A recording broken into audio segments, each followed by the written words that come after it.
leadership change that the party underwent in the recent past, don't you think it affected the fate of the party in a negative way? Actually, our term of president is 3 years generally. So 3 years में नहीं, अगर वो क्या हुआ कि पहले उनका अगर वो नेशनल जनरल सेक्रेटरी हो गए, वो पहले साथ साथ अनाउंस होता तो किसी को आपत्ति नहीं होती. Was that the actual reason for the change? No, but he has become, yes, so we don't have two posts simultaneously. एक ही पोस्ट पे है. अगर प्रदेश अध्यक्ष है तो वो नेशनल जनरल सेक्रेटरी नहीं होता, नेशनल जनरल सेक्रेटरी है तो प्रदेश अध्यक्ष नहीं होता. ओके, तो एक पोस्ट है. प्रकाश जी, क्योंकि तेलंगाना के साथ साथ 4 और राज्य हैं, कैंपेनिंग बहुत हुई, 3 राज्यों में वोटिंग हो चुकी है, 2 राज्यों में वोटिंग बाकी, हम तेलंगाना की बात कर रहे हैं. लेकिन इसी बीच कुछ ऐसा हुआ जो बहुत बड़ा विवाद खड़ा हो गया.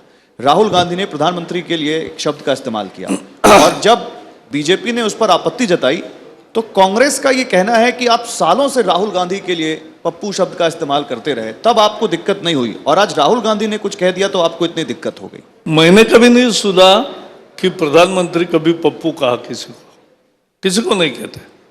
मुद्दा साफ है कि आप प्रमुख हो उस पार्टी के और आप पनौती बोल रहे हो. जैसा मैंने सुना आजाद को कि उन्होंने भी कहा कि भाई जो तो अपने औकात से ही बोलता है ना, तो जो जिसको आता है वही करेगा, बोलेगा. तो उनको पनौती दिखती है. अरे पनौती नहीं, ये आपकी लेवल दिखाता है. कांग्रेस ने क्या नहीं कहा, नीच कहा, चाय वाला कहा, उनको खून का दलाल कहा, उनको खून की खेती करने वाला कहा, सब कुछ कहा. आज तक कल की गाली अगर सुनेंगे तो ये पनौती, ये 100वीं गाली है, आज की पहली गाली नहीं है. लेकिन एक वो समझ नहीं रहे कि हर गाली के साथ प्रधानमंत्री का जनता में समर्थन बढ़ता ही है और हमारी सीटें भी बढ़ता है. तो जितने गाली देना है दे दो, हम तैयार हैं. आप कह रहे हैं इससे फायदा होगा बीजेपी को? निश्चित. कैसे माने लोग चिढ़ते हैं, ऐसे नेता, उनको थोड़े वोट देंगे कोई कि पनौती बोलते हो आप.